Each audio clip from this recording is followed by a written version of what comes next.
Welcome to Hallow Creek, a forgotten town shrouded in mystery where silence hides dark secrets.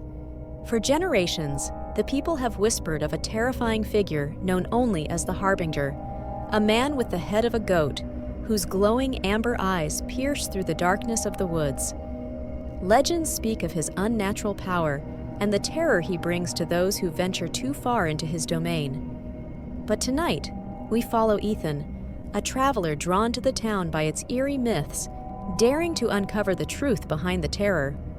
Little does he know, some truths are far more deadly than any legend, and in Hallow Creek, the Harbinger may have been waiting for him all along. Welcome to The Teller's Turn, where captivating stories come to life in the most thrilling and terrifying ways. From mystical tales to spine-chilling horror, we bring you the dark, the mysterious, and the imaginative. If you're drawn to tales that stir your curiosity and leave you on the edge of your seat, you're in the right place. Tonight, we dive into the legend of the man with the goat head, a story that has haunted the town of Hallow Creek for generations. So, sit back, turn off the lights, and let the story begin. The legend of the Harbinger, the man with the goat head. The air in Hallow Creek always carried a strange stillness, as if the town itself was holding its breath.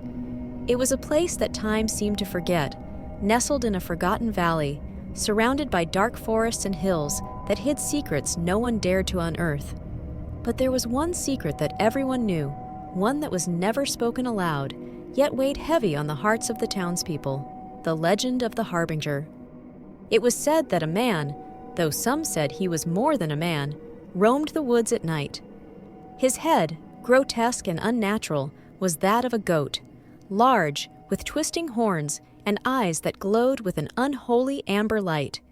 He was a creature of the shadows, a dark omen for those who dared to venture too close to his domain. As the story goes, the man with the goat head had once been human, an outcast who had lived on the fringes of society. He had been a simple farmer, tending his land alone, until the day he disappeared. Some said he had made a deal with something older than man, something that lived beneath the earth and the trees. And when he returned, he was no longer the man he had been. One cold autumn evening, Ethan, a traveler passing through Hallow Creek, stopped at the local tavern. He was drawn to the town by its history, intrigued by the strange aura that surrounded it.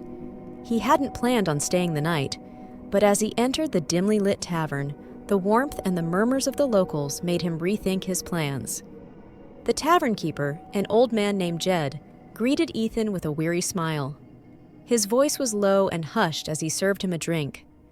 The other patrons, quiet and watchful, eyed him with suspicion, as if expecting him to leave.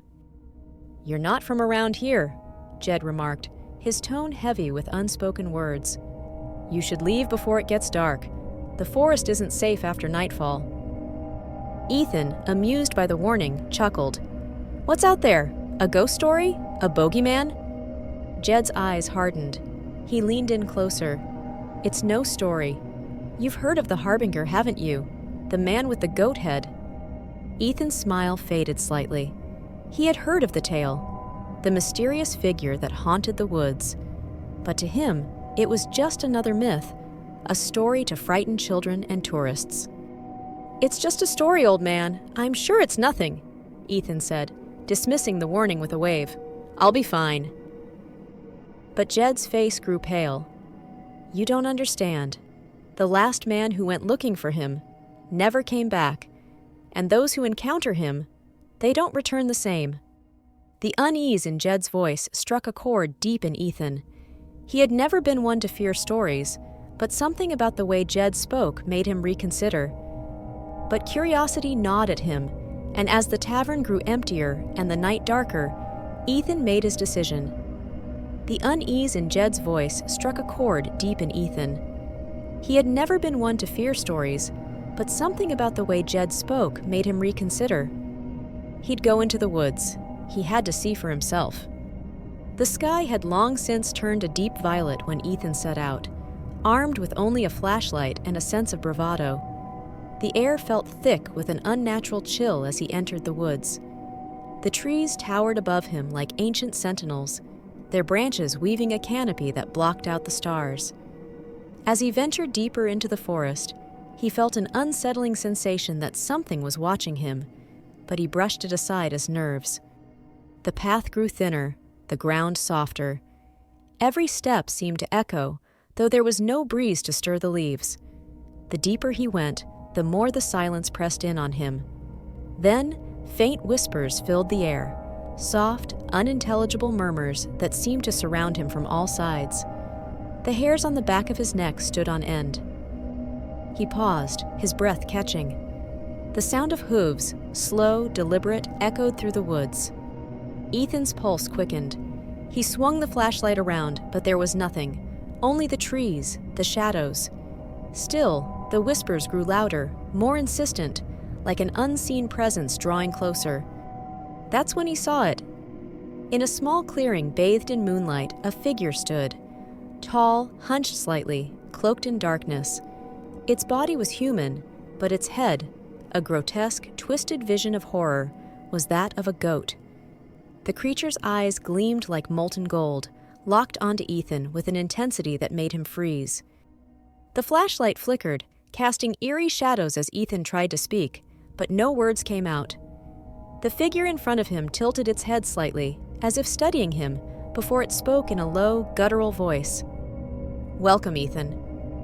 Ethan's stomach churned. "Well, who are you?" The figure took a step forward. "I am the Harbinger," it replied, its voice carrying a strange echo, as if it were not speaking at all, but communicating directly within his mind. "I've been waiting for you." Ethan's heart hammered in his chest. His legs felt like lead, but he forced himself to speak. "Why me? What do you want?" The creature's grin widened, revealing sharp, broken teeth. "You've wandered too far, Ethan, farther than anyone before you, and now you will join me." Ethan stumbled backward, his mind racing. He turned to flee, but his feet felt heavy, as if the very earth was pulling him back.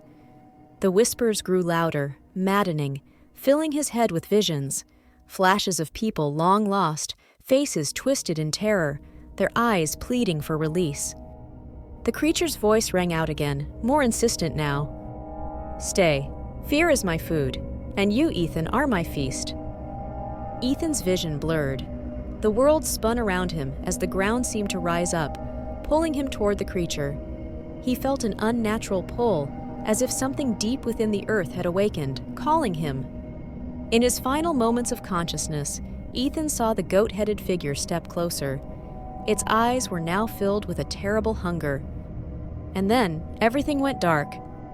When Ethan's body was found days later, all that remained was his empty, lifeless form, lying at the edge of the forest. The townspeople spoke of it in hushed tones, but none dared to venture into the woods again.